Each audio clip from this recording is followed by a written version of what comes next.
C'est un véritable plaisir de vous retrouver, chers spectateurs, et on a l'honneur de retrouver Jean-Yves Le Gallou avec nous cette semaine. Eh bien, Jules, très content aussi de reprendre pour cette nouvelle saison, après le démarrage de la semaine dernière avec Michel Geoffroy. Eh bien, c'est un plaisir de vous retrouver en tout cas.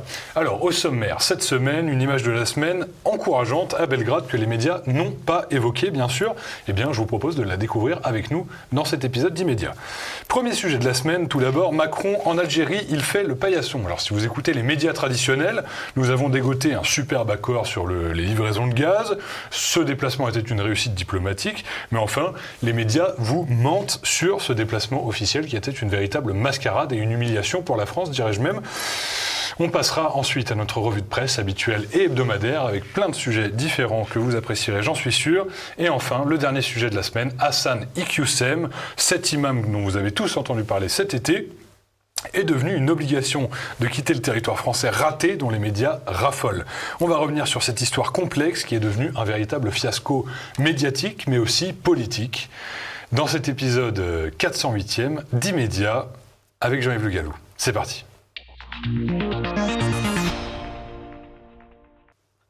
Notre image de la semaine est une scène que les médias européens ont choisi de passer sous silence. Je vous laisse regarder les rues de Belgrade, capitale de la Serbie, dimanche dernier.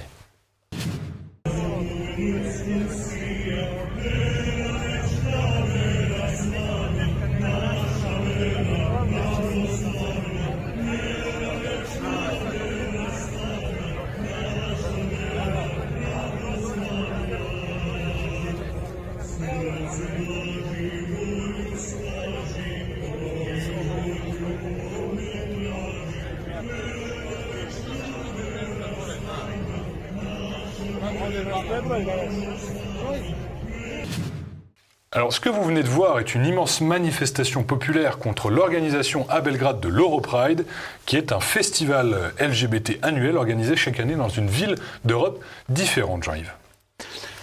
Alors, en fait, c'est intéressant parce que c'est un échec à la propagande LGBT. La propagande LGBT consiste à aller de ville en ville pour imposer son idéologie partout, avec des endroits où il y a un petit peu plus de résistance. Et là, en Serbie, qui est une société un peu plus traditionnelle, une société de culture orthodoxe, il y a manifestement eu beaucoup de manifestations visant à obtenir que cette Europride elle se déroule ailleurs qu'à Belgrade.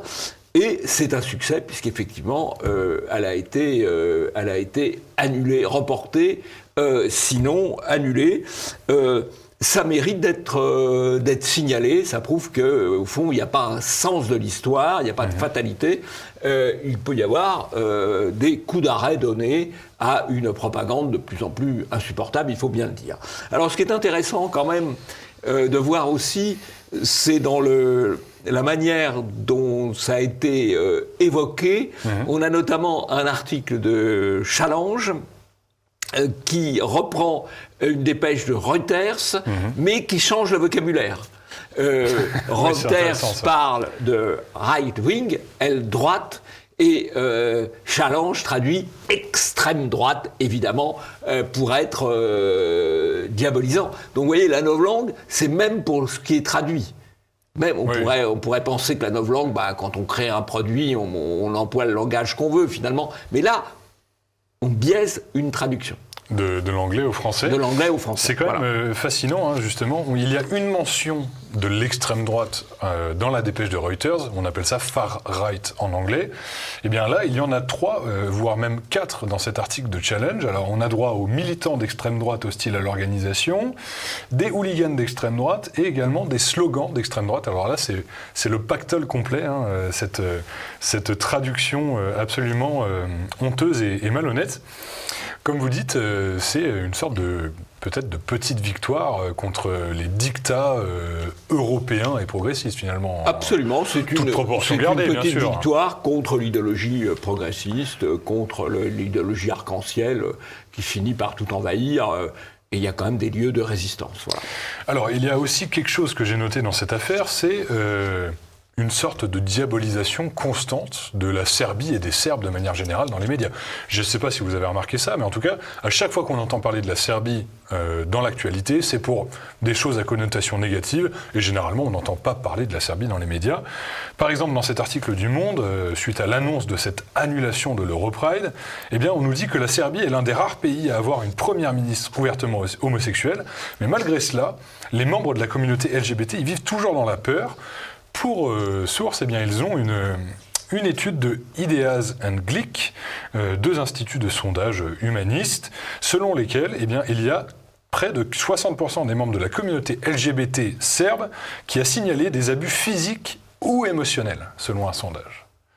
Il y a un petit hic, Jean-Yves, c'est qu'on ne retrouve pas cette étude nulle part sur le web, c'est impossible de retrouver donc la méthodologie de ce sondage. Qu'est-ce que c'est un abus émotionnel ? Un abus émotionnel, c'est une formule un peu, on va dire un peu légère, un peu stigmatisante, voilà. C'est ça, c'est une formule, c'est de la parole. C'est de la parole. Bon, mais on mélange, on le fait aussi en France, par exemple quand on parle des agressions racistes, des agressions antisémites, on mélange l'agression physique, ce qui est quelque chose effectivement de grave, et puis le propos un peu rapide, donc on mélange des choses qui sont quand même de nature totalement différente, et là en l'occurrence, pas de source, mais c'est du copier-coller. C'est du copier-coller, tout le monde se copie, à partir du moment où ça va dans le sens politiquement correct, allons-y. Merci Jean-Yves, on passe tout de suite, comme vous le savez, à notre premier sujet de la semaine. Macron fait le paillasson en Algérie.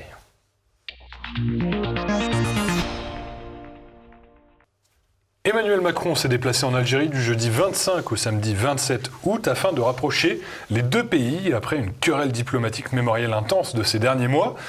Derrière cette visite officielle se profile bien sûr un accord juteux pour augmenter et accélérer les livraisons de gaz algérien vers la France pour se passer du gaz russe, ou du moins pour le remplacer. Les médias semblent se réjouir des fruits de ce dur labeur. Eh bien, on va regarder ça ensemble. Alors, France-Algérie, des discussions en cours pour accélérer les livraisons de gaz. La visite d'amitié d'Emmanuel Macron à Alger a permis des progrès dans plusieurs secteurs, juge Le Monde. TF1 Info, quant à lui, mentionne un partenariat renouvelé fondé sur la jeunesse et dont l'objectif est de relancer l'histoire d'amour qui lie la France à l'Algérie. TF1 Info cite ainsi les vocables d'Emmanuel Macron et de l'Élysée. Et Le Point, enfin, avec un article un petit peu étrange, ou du moins une formulation un petit peu alambiquée. Le renouveau du bilatéral passe d'abord par l'institutionnalisation d'une coopération débarrassée des blocages et autres réseaux opaques. Alors que celui qui a compris cette phrase du premier coup lève la main, je dois confesser que ce n'est pas mon cas. En bousculant samedi son programme pour rejoindre Alger, Emmanuel Macron semblait vouloir accélérer le rythme des ententes avec son homologue, une manière de fixer sur le chaud un cadre prometteur d'une relation passée par de sérieux moments de crise. Alors, on a de l'éloge et puis du gloubi-boulga, Jean-Yves. Alors, ce que n'ont pas noté les médias français, visiblement, c'est les nombreux couacs de cette visite. La première qui me vient à l'esprit, c'est l'affaire du pupitre d'Emmanuel Macron lors de sa première prise de parole le 25 août. Revenez un petit peu là-dessus pour nous, Jean-Yves, s'il vous plaît. Alors, le pupitre, il arrive, il prend la parole devant un pupitre. En général, dans les relations internationales, les pupitres sont en deux langues. Les deux langues officielles des pays qui se rencontrent, les chefs d'État qui se rencontrent. Donc dans le cas particulier, l'arabe pour l'Algérie et le français pour la France. Eh bien pas du tout, pas du tout. C'est l'arabe pour l'Algérie et c'est l'anglais pour la France. Comment Macron peut-il accepter cela ? Parce que tout ça se fait, on est dans un cadre diplomatique, donc dans une relation de ce type, tout est regardé par les diplomates des deux parties. Comment Macron peut-il accepter de parler derrière un pupitre en anglais, alors qu'officiellement la France défend la francophonie en Afrique, et qu'on en fait même parfois un argument de puissance. Comment peut-il accepter ça ? C'est un peu... Mais pourquoi les Algériens ont fait ça ? Parce qu'ils savent que c'est un paillasson. C'est comme l'histoire de la table de 8 mètres, de 10 mètres, quand ils rencontrent le président Poutine, avec le type déguisé en transe pour faire la traduction. On sait dans le monde entier que ce type se laisse humilier et en même temps il humilie la France. Et les médias n'ont pas relevé cela, alors que les médias d'habitude disent la francophonie, la francophonie, la francophonie. Bah, quelle humiliation! Alors, quelle humiliation, mais on pourrait quand même vous rétorquer que vous en faites peut-être un petit peu trop, Jean-Yves. Niveau diplomatique, d'accord, la langue a une importance, etc. Mais force est de constater qu'aujourd'hui, la langue diplomatique, c'est l'anglais. C'est comme ça qu'on communique dans le monde entier. Non, mais qu'on communique. C'est un pupitre. Qu'on communique en anglais, d'abord avec l'Algérie, puisqu'on nous explique qu'il y a beaucoup d'Algériens qui viennent en France. Pourquoi ils viennent en France et pas en Angleterre? C'est a priori parce qu'ils connaissent quand même un peu mieux le français que l'anglais. Maintenant, s'ils veulent pratiquer l'anglais et aller en Angleterre, bon vent. Hein, voilà. Mais il faut quand même pas jouer sur les deux tableaux. Hein. C'est vrai. Alors, il y a une autre scène que j'ai trouvée encore plus pertinente et encore plus choquante, c'est celle du déplacement d'Emmanuel Macron à Oran. Il s'est déplacé pour visiter une maison de disques de rail, voilà, pour tendre un petit peu la main à l'Algérie sur le plan culturel. Eh bien, voyez ce qui est advenu de son bain de foule improvisé dans les rues d'Oran.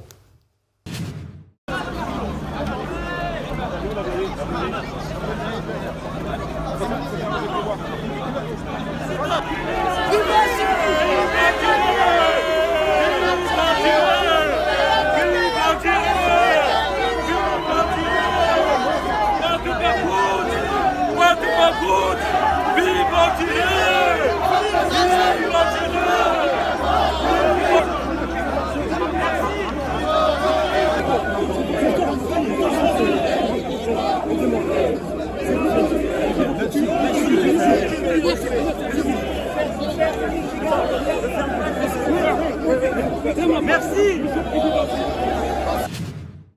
Alors pareil, ce bain de foule était... Qui était voulu par Macron, qui était improvisé. Pas improvisé, manifestement à éviter. Il se fait huer et il leur dit merci, quoi. Voilà. C'est... je crois qu'il y a d'ailleurs, comment on dirait, là, un choc émotionnel ou une attaque émotionnelle puisqu'il est traité dans voilà et il dit merci bon merci voilà. Va te faire Macron etc. Donc c'est vraiment, mais c'est la France qui l'humilie et les médias français évidemment n'ont pas parlé de ça, à l'exception, c'est assez intéressant de le noter, oui, j'allais vous le dire, à l'exception de BFM TV et RMC, c'est-à-dire la presse Drahi. Drahi étant à la fois français, bien qu'il ait renoncé à la nationalité française, mais aussi de nationalité marocaine et de nationalité israélienne, ce qui peut expliquer qu'il ne soit pas extrêmement favorable à l'Algérie. Voilà. Oui, que ce soit du côté marocain ou du côté israélien. Voilà. Donc, mais en dehors de la presse Drahi, on fait l'éloge de la presse Drahi, c'est pas... Enfin, l'éloge. Bah, ils ont rendu compte de quelque chose. Voilà. Oui. C'est pas tout à fait dans nos pratiques les plus régulières, mais enfin, voilà, il faut le dire.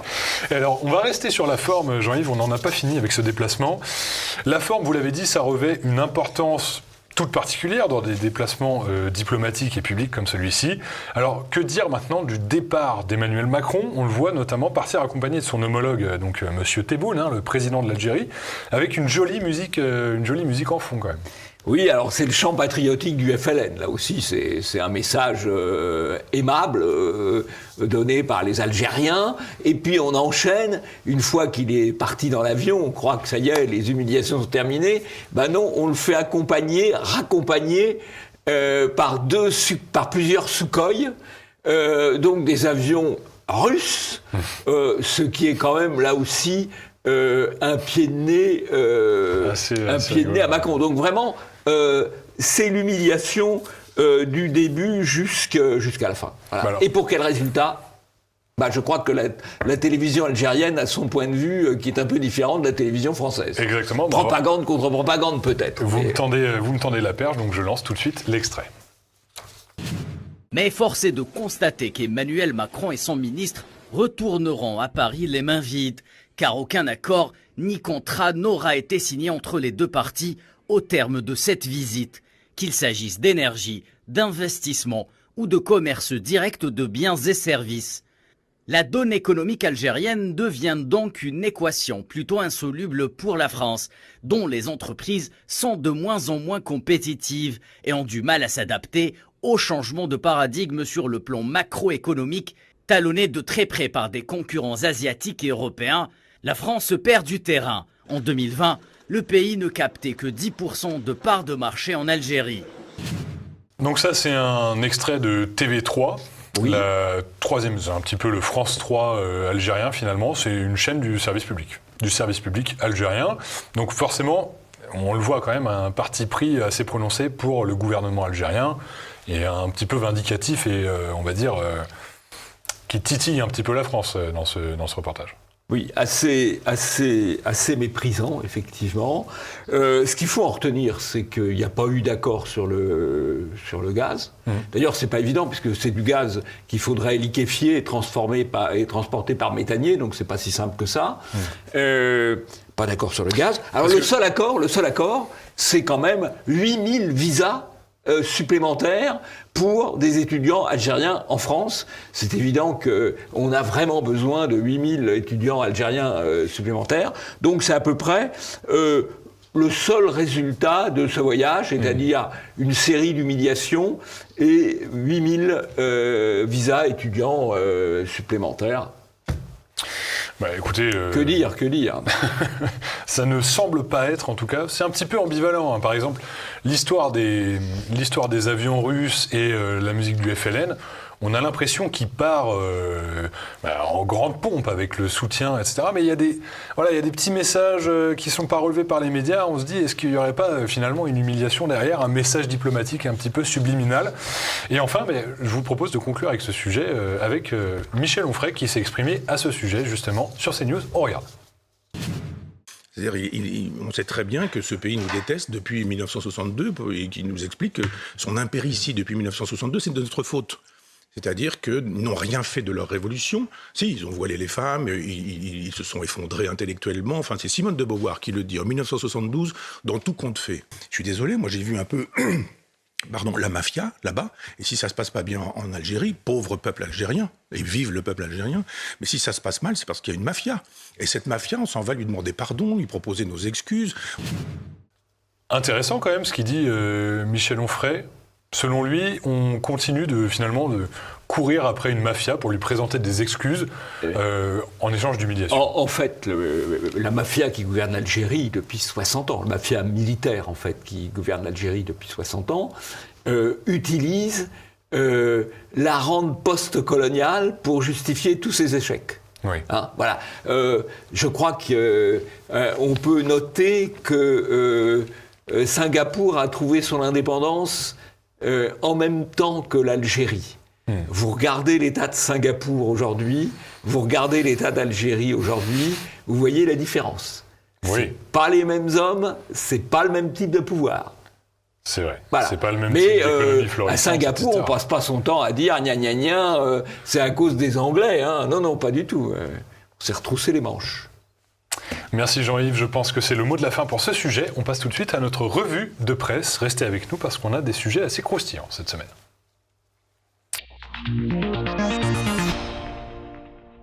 Et commençons tout de suite cette revue de presse avec un sujet qui nous concerne tous et qui capte à raison une grosse partie de l'attention médiatique ces derniers temps. Eh bien, c'est l'énergie. L'énergie, on en entend parler tout le temps. Et à ce propos, eh bien, François Langlais a lâché une véritable bombe sur les ondes de RMC. On l'écoute tout de suite. Yves, en fait, la Russie n'a pas besoin de financement. Elle est littéralement noyée sous le cash depuis l'invasion de l'Ukraine. C'est 40% de plus qu'avant la guerre. Grâce aux sanctions, qui ont fait monter les prix en déchaînant la spéculation des marchés, un peu moins de volume à des prix beaucoup plus élevés, ça fait beaucoup plus d'argent. Les sanctions que nous payons cher avec l'inflation n'ont servi qu'à remplir les coffres de Poutine à des niveaux impensables. Tous les circuits de transport, de financement et d'assurance des cargaisons se sont réorganisés pour contourner l'absence des sociétés occidentales. Alors, quand je dis une bombe, Jean-Yves, eh bien, c'est vrai qu'on en avait déjà parlé dans Immédiat, de ces prévisions à la hausse des revenus russes sur le marché de l'énergie, mais pour les médias de grand chemin, c'est quand même du nouveau. C'est quand même du nouveau, ce niveau de libre ton, de libre parler sur les ondes de RTL, qui n'est pas la radio la plus subversive du système. Quoi. C'est un début quand même. C'est un début, mais on voit ça assez souvent d'ailleurs, finalement, sur beaucoup de sujets. Au départ, les vraies informations partent des médias alternatifs, puis commencent à arriver sur certains médias mainstream, média de grand chemin, avant de finalement s'imposer un peu partout. Là, on est dans une étape intermédiaire. Et ça reste quand même une petite goutte d'eau finalement par rapport à... Mais ça reste l'audience absolument. des JT, Oui, ça reste une goutte d'eau, une petite goutte d'eau, voilà. Mais c'est quand même intéressant, ce franc-parler, on n'est pas habitué. Non. On n'est pas habitué sur la presse mainstream.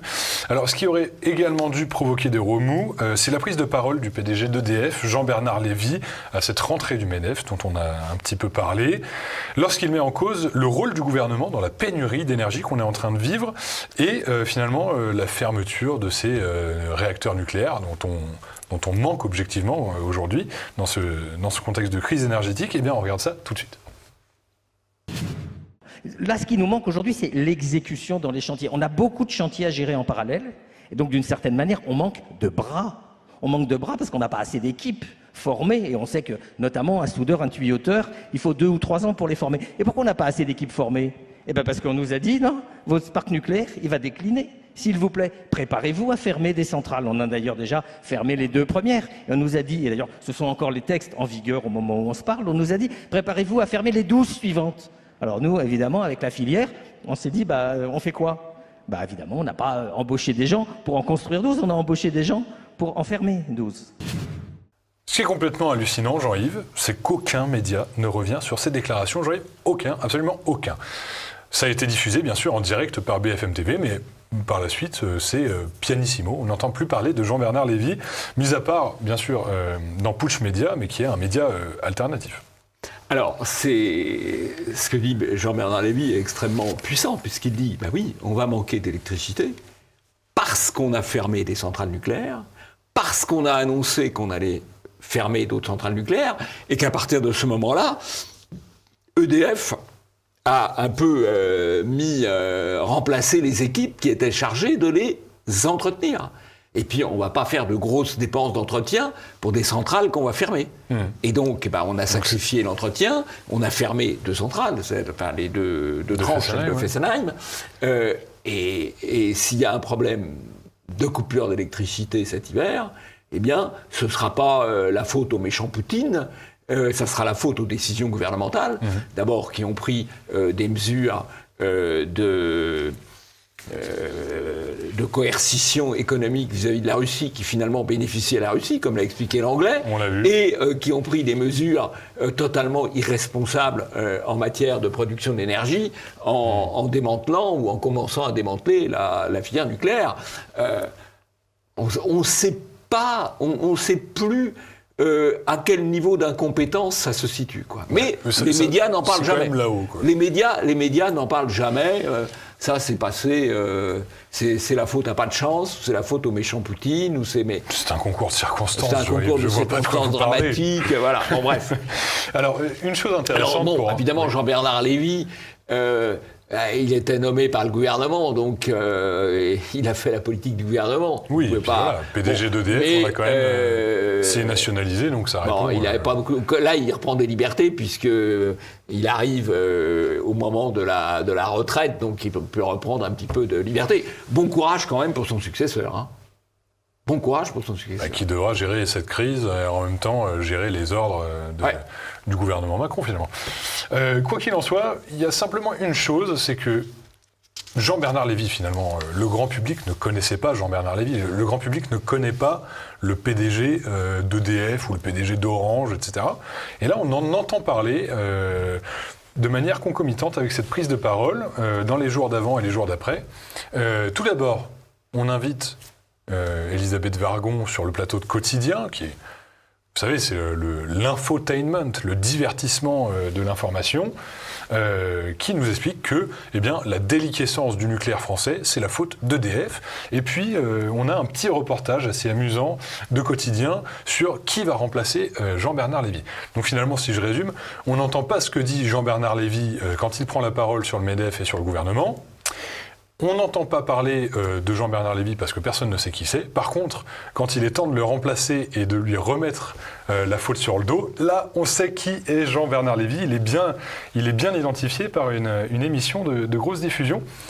Jean-Yves, un mot Alors, oui, par parenthèse, c'est un mélange des genres. Madame Wargon, qui était ministre, a été nommée à la tête de l'Agence de régulation de l'énergie. Ça, ce sont des postes techniques, comme l'agence de régulation des télécoms, etc. Oui. Et en fait, on transforme ce poste technique, ou qui devrait être technique, en poste médiatique, puisqu'on la projette dans les médias pour porter la bonne parole gouvernementale. Voilà, point barre. L'évangile de Saint Macron. Il y a une chose aussi également que j'ai remarqué, Jean-Yves, c'est un petit peu le même schéma, cette crise de l'énergie, qu'avec la crise Covid. Les annonces gouvernementales au début, c'est il n'y aura pas de restrictions, on va passer un hiver tranquille, on va gagner contre la Russie. Et ensuite, c'est des rationnements, mais les particuliers ne seront pas rationnés. Et ensuite, c'est des coupures, mais ça ne concernera pas les particuliers. Est-ce que dans 2 semaines, on ne nous dira pas que les coupures concerneront les particuliers aussi Vous voyez, les médias ne mettent pas ça en lien. C'est une technique de communication. On dit on ne fera pas. Mais à partir du moment où on ne fera pas, on avait fait ça aussi pour les vaccins, comme c'est la même thématique, la même technique que pour le Covid. À partir du moment où on ne fera pas, ça veut dire qu'on se pose la question, au fond, qu'on pourrait faire. Et donc après, on dit on fera pas. Si on va faire, mais pour certains cas.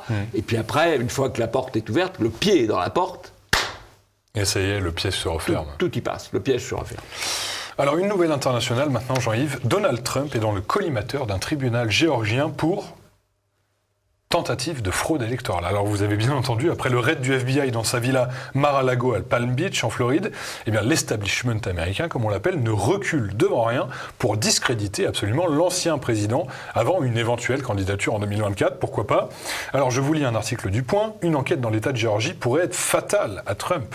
Les chefs d'accusation sont liés à des fraudes et à des ingérences électorales, nous dit le journal. Malgré 3 nouveaux décomptes, aucune preuve de fraude d'ampleur n'a été trouvée dans l'élection de 2020, mais le républicain de 76 ans avait demandé au secrétaire d'État de Géorgie, Brad Raffensperger, de trouver 12 000 bulletins en sa faveur pour renverser l'issue du scrutin dans un appel téléphonique rendu public. Qu'en est-il, Jean-Yves ? Alors, je crois qu'il est incontestable qu'il y a eu une fraude électorale massive aux États-Unis en faveur de Biden. Je vais donner 2 arguments à l'appui de cette thèse. On en avait beaucoup parlé à l'époque avec votre prédécesseur Nicolas Faure. Premier élément. Zuckerberg a reconnu que sur ordre du FBI, donc la police, j'allais dire la police politique américaine, sur ordre du FBI, il avait censuré tous les éléments, toutes les vidéos, toutes les informations sur le scandale de l'ordinateur d'Hunter Biden, le fils de Biden. Et il y a eu un sondage après l'élection, on a demandé aux gens, mais si vous aviez si vous aviez connu le dossier Hunter Biden, est-ce que ça aurait changé votre vote ? Et les réponses étaient significativement forte, ce qui veut dire qu'il y a eu une manipulation politico-policière. Mais pour l'instant, c'est pas une fraude. C'est une manipulation. C'est une manipulation au niveau de l'information. Pour le reste, je rappelle, on l'a dit beaucoup de fois aussi, qu'en France, en 1975, le vote par correspondance a été supprimé parce qu'il ne garantissait pas la sincérité du scrutin. Pourquoi il ne garantit pas la sincérité du scrutin ? Parce que les bulletins de vote se baladent de main en main, restent stockés pendant des jours et des jours, et qu'il n'y a aucune garantie qu'il y a une sincérité entre l'émission du vote et le vote qu'on décompte. Aux États-Unis, il y a eu 100 millions de votes par correspondance. Voilà. Et en particulier dans les zones de force de Biden. Voilà. Donc, voilà. Et ce qui a conduit aux interventions de Trump, c'est effectivement les doutes qu'il pouvait avoir sur les bulletins de vote en sa faveur qui avaient pu être égarés, ou les bulletins de vote en faveur de Biden qui avaient pu être rajoutés. C'est d'ailleurs normal qu'un candidat se préoccupe de savoir comment sont comptés les bulletins de vote. Enfin, je veux dire, il est tout à fait dans son rôle. Hein, voilà. Rien de plus normal, mais enfin, pas pour les médias français. Pas pour les médias français, bien sûr, qui n'ont d'ailleurs, les médias français, il n'y a pas un journaliste sur 100 qui a passé ne serait-ce qu'une journée dans un bureau de vote à voir comment ça se passait. En Seine-Saint-Denis, par exemple, d'ailleurs. Hein. Donc, Ils ne savent pas. Donc ils n'ont pas d'expertise, quoi. Ils n'ont aucune expertise. Alors je tiens maintenant à vous montrer une vidéo de BFM TV qui, par son format, a été réalisée dans le but d'être diffusée en ligne. Dites-moi si elle vous dit quelque chose après l'avoir visionnée.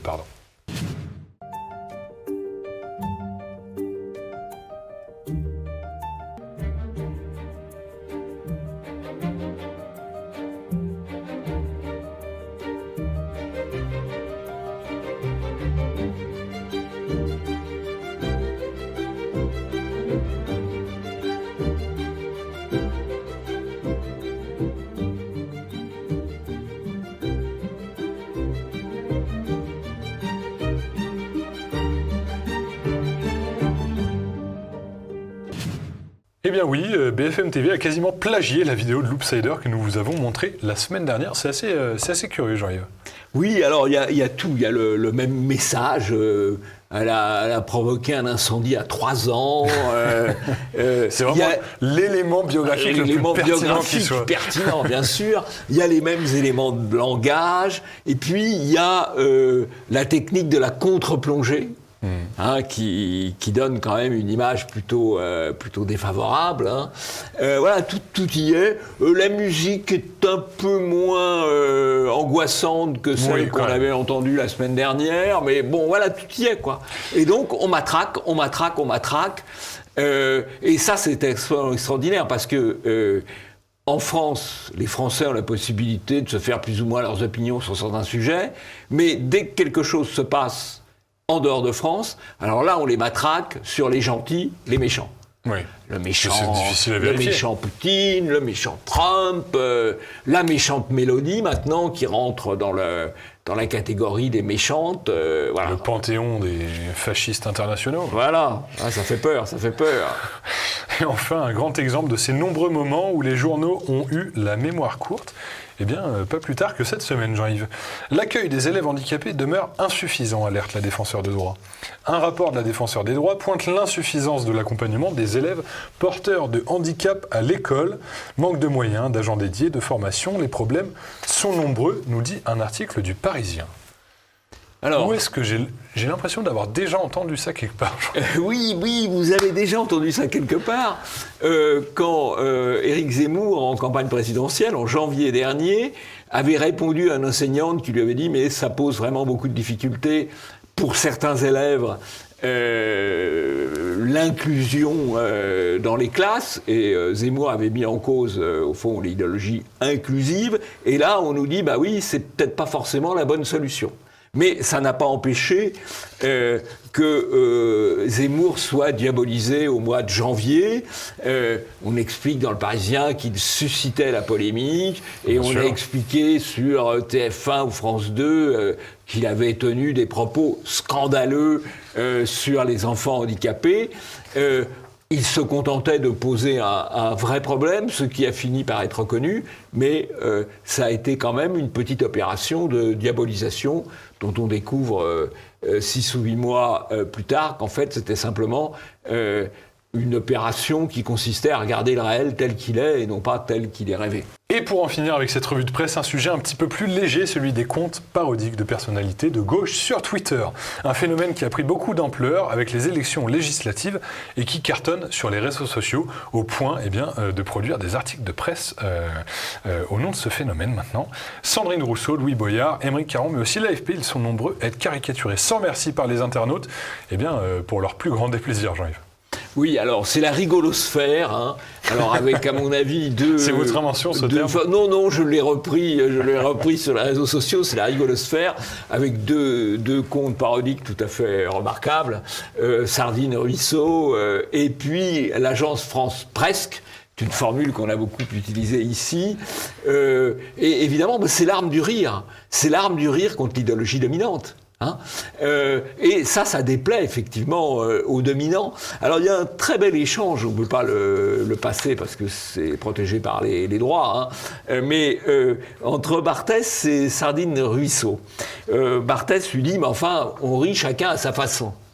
Et elle lui répond, ça fait partie des transformations que nous devons faire. C'est-à-dire que cette femme, elle veut contrôler le rire. Elle veut contrôler le rire des gens qui ne pensent pas comme elle. Je dois dire, c'est de la pensée totalitaire à l'état chimiquement pur. Voilà. Et effectivement, contre une pensée totalitaire à l'état chimiquement pur, le rire reste une arme très solide. Donc bravo à la rigolosphère. Je tiens quand même à lire un tweet de Agence France Presse qui parodie l'AFP. Pénurie d'électricité, Elisabeth Borne se veut rassurante. Des stages gratuits pour apprendre à manger et se laver dans le noir seront mis en place dès octobre. Honnêtement, parfois on a du mal. Il faut vraiment regarder le titre pour savoir si c'est du vrai ou du faux. Bah oui, mais ça pourrait être du vrai. C'est ça le problème. c'est ça le problème de la dérision. C'est que ce qui est dérisoire aujourd'hui risque d'être une décision gouvernementale demain, quoi. Voilà. Et encore une fois, je pense que le réel dépassera la fiction.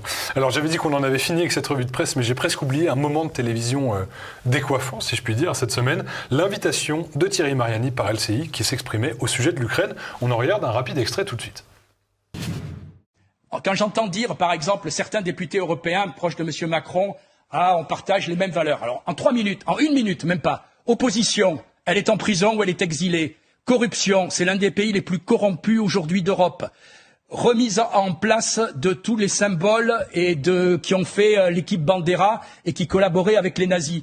Monsieur Zelensky serait quasiment en prison s'il était en France avec les Pandora Papers. Et on en fait de tout ce pays une icône. Voilà. En réalité, je le répète, c'est une guerre qui ne lit pas son nom entre l'OTAN et la Russie. Alors, je ne sais pas trop comment on pourrait appeler ce petit extrait isolé, Jean-Yves, sans contexte, mais vous aurez compris la teneur du propos. Ça peut être peut-être notre pépite de la semaine. C'est très condensé. Et il a peu de temps et... Là, il mitraille. Il mitraille, voilà. Il mitraille. Il fait le job. Eh bien, merci Jean-Yves. Je vous propose d'en conclure avec cette revue de presse et de passer à notre deuxième et dernier sujet de la semaine, l'affaire Iqiyoussen. Eh bien, cet imam proche des frères musulmans qui a été sommé de quitter le territoire français. Il l'a fait, mais on va voir les détails de cette affaire tout de suite.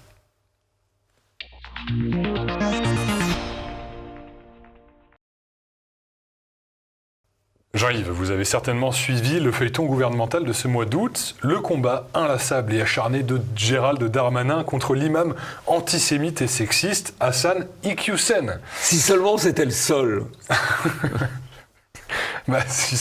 En l'occurrence, c'est le seul qui est à ce point embêté par Gérald Darmanin. Absolument, oui. Les loupés du ministre de l'Intérieur sont nombreux dans cette affaire et du côté médiatique, il y a à la fois des bons points à distribuer, mais aussi des aberrations à souligner, je pense, Jean-Yves. Avant tout cela, afin que tout le monde comprenne bien de quoi nous allons parler, un petit résumé s'impose. Hassan Iqiyoussen, c'est un imam... proche de la tendance idéologique des frères musulmans, qui est accusé depuis le début des années 2000 d'avoir tenu des propos dans les prêches notamment et dans des publications, des propos antisémites, des propos sexistes, voilà, des propos révisionnistes, et j'en passe donc. Et il est aujourd'hui engagé dans une bataille juridique avec Gérald Darmanin pour rester sur le territoire français. Gérald Darmanin en a fait son véritable... cheval de bataille cet été, et il a pris la décision de l'expulser. Ça a été débouté dans un tribunal, et maintenant, c'est passé devant le Conseil d'État. Le Conseil d'État a validé cette suspension, on y reviendra, j'espère, mais il y a quand même des révélations de dernière minute qui sont intéressantes et à prendre en compte dans cette affaire. Quand Darmanin dînait avec l'imam Iqiyoussen, qu'il veut à présent expulser. Excusez-moi, 30 minutes d'émission... On a du mal à parler après. C'est un article de Mediapart qui nous explique que finalement, Darmanin connaissait très bien ce prêcheur, pas salafiste, mais proche des frères musulmans, qu'il avait dîné avec lui dans le but de gagner des voix dans le Nord, quand il briguait une mairie en Picardie. Et enfin, en Nord-Pas-de-Calais. En Nord-Pas-de-Calais, excusez-moi, pas le même département. Et enfin, on apprend que l'oncle de l'imam avait acheté une maison... Non, pardon. L'imam avait acheté une maison à l'oncle de Darmanin. Et enfin, le Maroc suspend le laissez-passer consulaire de ce fier ressortissant marocain. Donc, jusqu'à maintenant, on est bloqué avec un imam qui est poussé vers la sortie, mais qui ne peut plus rentrer dans le pays. Et quand il s'agit de l'attraper par les bras et de le mettre dans un avion, eh bien, il n'est plus là, il a fui son domicile. Oui, alors ça rappelle un peu l'affaire Leonarda, qui était une jeune Rome mineure qui avait défié le président Hollande en revenant, enfin je passe les... On en avait beaucoup parlé, à l'époque. On se souvient de ce feuilleton. Là c'est un peu la même chose. Alors, je crois que c'est une gigantesque opération de communication. Pourquoi ? Parce qu'il y a en France 900 000 selon Stefanini, 1 200 000 ou 1 300 000 selon Pozokov, clandestins. Et là, on focalise sur un clandestin. Je dis un clandestin parce qu'effectivement, son titre de séjour n'a pas été renouvelé. Donc, il séjourne en France de manière illégale. Un sur 1 million. Et on tient un mois là-dessus. Première remarque. Deuxième remarque, on parle de l'OQTF, l'obligation de quitter le territoire français, où il y en a quelques dizaines de milliers par an, à comparer à 1 million de clandestins. Donc on voit déjà la proportion, hein, c'est de l'ordre de 3%. Hein. Et 5% selon certains chiffres. Donc 3% d'OQTF par rapport aux clandestins, et 5% au premier semestre 21 exécutés.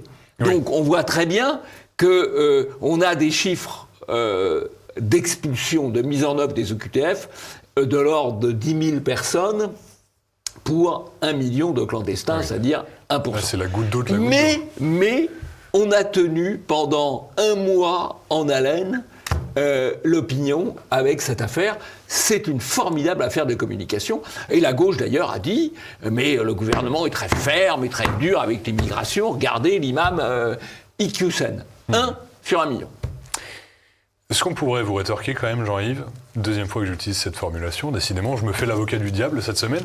Ce qu'on pourrait vous rétorquer, Jean-Yves, c'est que c'est tout de même important. Là, c'est pas un quidam radicalisé, c'est un imam, donc c'est quelqu'un qui a de l'influence, qui a une influence politique, communautaire dans le Nord-Pas-de-Calais, et c'est un prêcheur connu, donc c'est une star, si vous voulez. C'est normal qu'il capte un peu plus l'attention médiatique que le quidam marocain clandestin.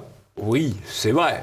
Mais quand on nous dit c'est un imam qui tient des propos antisémites et qui tient des propos sexistes, j'aimerais savoir combien d'imams ne tiennent pas à propos antisémites, je ne sais pas, mais de propos sexistes, puisque par définition, c'est la charia. Voilà, donc c'est quand même absolument incroyable. Darmanin a fait encore un coup de buzz raté en luttant contre l'islamisme radical, puisque derrière cette affaire, il y a quelqu'un qui est connu des renseignements depuis 1994, qui est fiché S et qui se volatilise dans la nature, dit Alexis Poulain. Alexis Poulain, c'est un journaliste, tendance plutôt à gauche, voire même extrême gauche, qui travaillait pour RT France et qui aujourd'hui anime sa propre revue de presse qui est tout de même intéressante. Elle s'appelle Le Monde Moderne, je vous invite à regarder par curiosité. Il disait ça au sujet de Darmanin. Pour ce qui est des OQTF, 5%, c'est une donnée qu'on vous avait déjà partagée dans les médias, c'est quelque chose qu'on avait trouvé dans Service de l'État et Immigration, retrouver sens et efficacité. C'est un rapport d'information. C'est vraiment le cas de le dire, retrouver sens et efficacité, oui, tout à fait. Oui. Je cite le rapport. Le constat de la défaillance de notre politique de retour forcé n'est pas nouveau.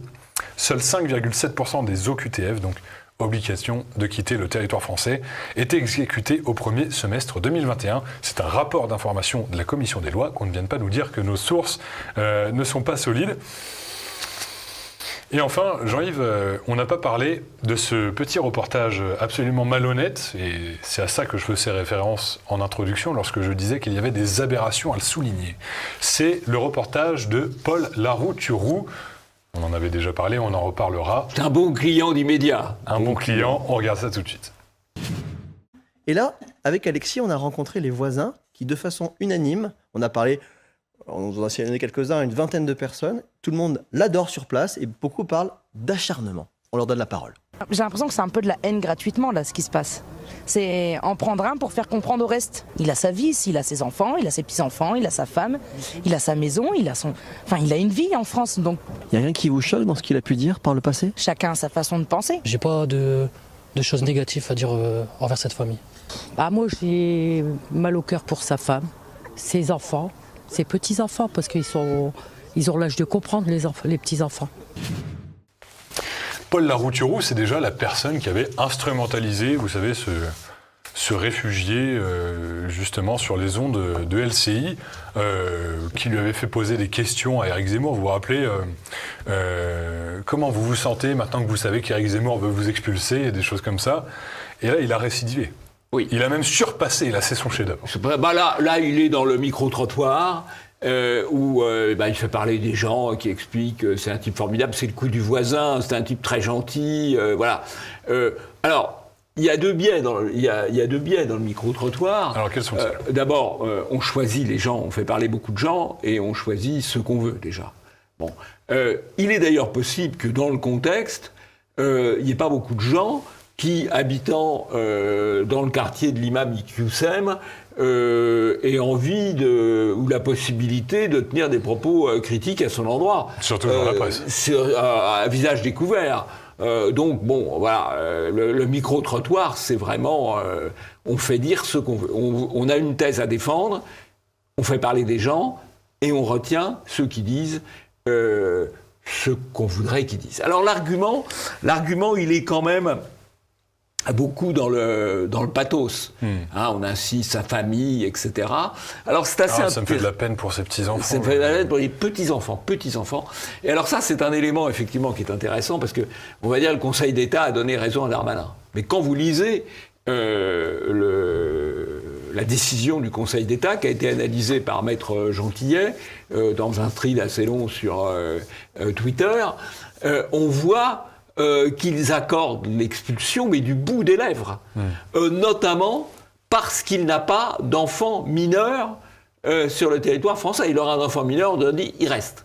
Donc ça veut dire quand même qu'on est en train de valider l'idée que les gens peuvent rester en France comme ils veulent, indépendamment de la décision souveraine de l'État d'accepter telle ou telle personne. Ce qui est le cas pour vous, pour moi. Si on veut aller vivre en Algérie, ou au Maroc, ou au Québec, on sera soumis à l'autorisation de ce pays, aux États-Unis. L'autorisation de ce pays, là, en fait, en France, vous venez, vous avez quasiment un droit de séjour, surtout si vous avez des enfants. C'est un droit de séjour tacite. Et donc, l'argument... La décision du Conseil d'État est extrêmement inquiétante quand on la regarde dans le détail de ses considérants, même si on peut considérer que le résultat donne formellement raison à Darmanin.